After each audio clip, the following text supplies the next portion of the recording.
All right, hi Zane. So I'm just going to really quickly go over this to show you because I think there was some mistakes in how they wrote it out. Let me just see if I can pull it up a second here. I mean, the main thing I think I noticed here was I don't always love looking at like their steps because it throws me off of what my own thinking is.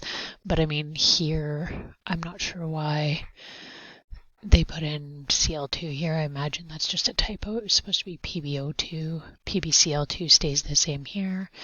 And 2 waters. So this was my work here. PbO2, 2 waters. Oh, never mind. You're not going to be able to see that. The camera's shut down. Or blocked. But then you can see in the next one, it stays as PbO2. I also had 2Cl minus, yeah, to balance that out. And then because you've added the 2 waters here to balance out, see, this is the problem with the typo here. It should be PbO2, and you've added in 2 waters to balance out the 2 oxygens that would be here. So now you have 2 oxygens over here, but that also means you have 4 new hydrogens, so you have to balance that out on this side. So now you have 4H plus over here. Which balances out the new hydrogens introduced by adding the water molecules. And then the last thing you're going to have to do is balance out the charge. So the net charge on this side that I got was positive 2 because you have 4 positives from the hydrogen and 2 negatives from the chlorine. So that brings you down to positive 2 on this side, whereas the charge on your product side is 0. So we're going to have to add in 2 negative charges in order to bring the reactant side down to 0. And again, like, I don't know why they can't just type the proper thing in here, because this should still be PbO2 plus 2Cl minus plus 4H plus 2 electrons goes to make PbCl plus 2H2O. Then down here, I had the same thing. So I had Cl minus goes to make Cl2 for the oxidation reaction.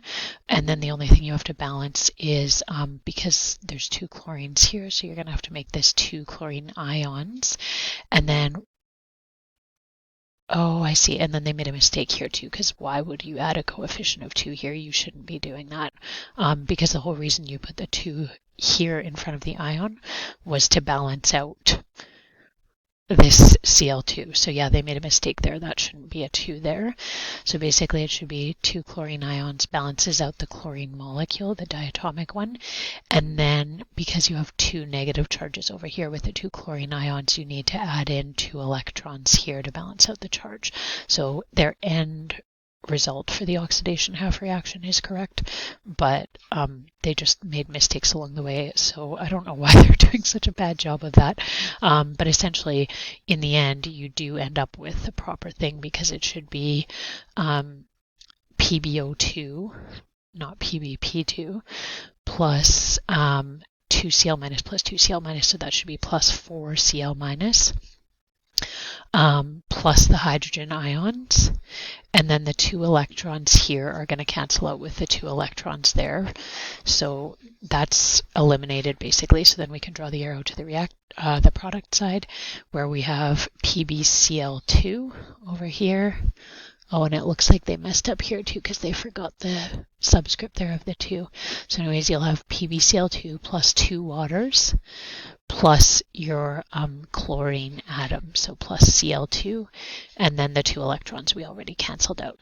So here's our final overall reaction, and as you can see, the chlorine, the value in front of the chlorine is going to be 1, the coefficient. So yeah, this was my work for this, basically.